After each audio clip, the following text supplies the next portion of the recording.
Hi everyone, it's Danny. Welcome back to my channel. Today I'm here with another project for the COAPA Cutfiles design team.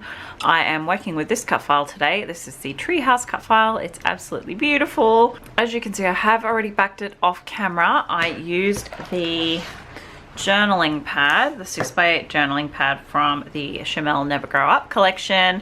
I used a bunch of the papers. I've just come on live quickly just to kind of explain what I did off camera. So I've been saving this one piece of this wood grain paper that I have in this pad to back the tree because of course it was perfect. It's got that really cool wood grain effect. So I backed the tree trunk with that. Then I've done the house in this pink and navy blue. For the tree, I used a couple of the different greens. So there we go, just to kind of keep things interesting.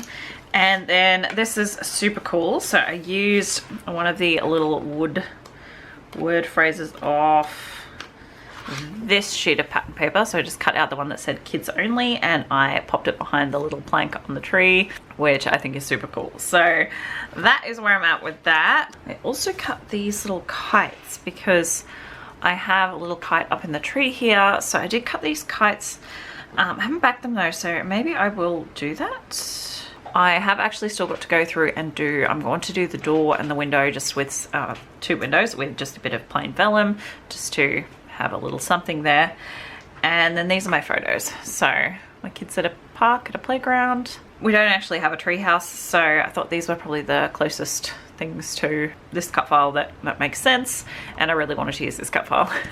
So I will fast forward now and get stuck into the layout. So funnily enough, after I finished recording this part of the video, I went and had a look at some of the other design team members' layouts with this cut file, which I often do because I want to make sure that my layout isn't too similar to theirs.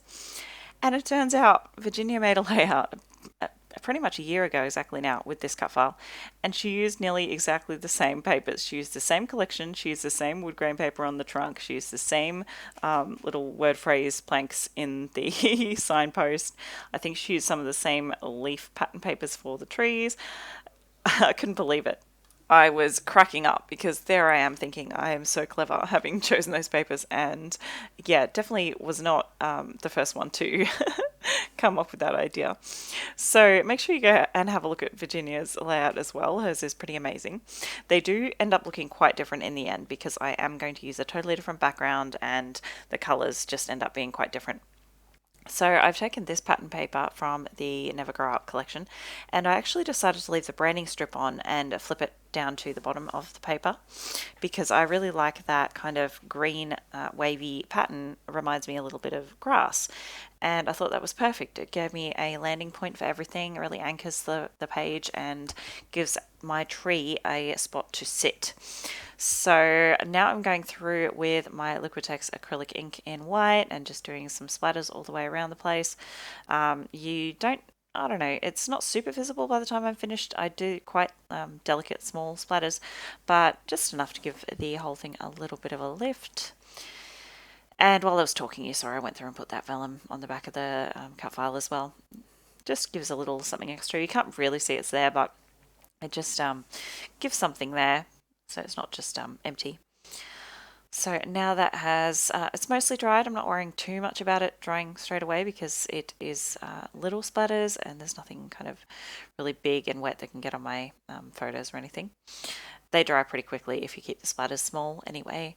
So I'm just sticking my cut file down with some tacky glue. I have a good idea of where my main elements on this layout are going to go, so I'm not worried about gluing that down. As you can see, I've left the edges unstuck down so I can tuck things underneath, which is what I tend to do with most of my layouts. So I'm going to tuck this photo of my son underneath the ladder. I really want that ladder to pop so you can see it a little bit better. And it kind of looks like the slide he's on is coming down out of the treehouse, which I really like. And then just this little pic of my daughter. She's actually on a little hammock swing kind of thing. So I just tuck that in there. I'm going to use this Wonder title off the foam alpha sheet. the phone titles rather. And then I'm flicking through all the floral ephemera for this collection, and I'm just going to create a few little clusters. I'm going to create a nice large cluster here in the corner of my 2 photos where they connect there, just using some leaves and a large floral. And then I'll create a little one just down at the bottom of my tree trunk here, just below my title, and one just at the top of the tree. So that's my visual triangle. And I'm just bringing in another nice pop of bright yellow up the top there. And I like these little pink leaves as well. I actually ended up using more pink than I originally intended on this layout, but I really love how it looks. I love that pink and that pale aqua blue together. So yeah, I'm really pleased with it. I've tucked that little bird up there on the branch. I really like that. And just creating adding a few more things to this smallest cluster at the bottom here. I'm also going to add some of these little ant stickers. I love these little ants. They're so cute. So I'm just going to have them kind of trailing along the bottom of the tree there. I'm happy with my title there. I've decided, so I've just pushed it down flat. And now I'm going to add a couple of these little small word banners. They are just a little bit thick for me in this collection, so they're off the big sticker sheet. So I've just trimmed that down a little bit thinner and added a cute little ladybug. I love that. I'm also going to add quite a few of these puffies. I really love these. They're so sweet. I've used heaps of them already, and I seem to have lots left, so that's I'm really, really pleased about that. So I've added a couple of butterflies and one of the little birds as well. Another little phrase banner at the top of my photo there. Was just looking a little bit empty. And now just going through with my glue and gluing everything down.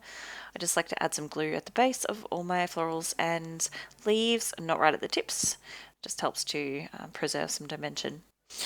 And then I'm going to add my date. I'm just using my roller date stamp. It's just from Officeworks. It's just like a normal office one. It's not a scrapbooking one. It was really cheap. And I'm going to use my Distress Oxide inks. I just really love how these stamp.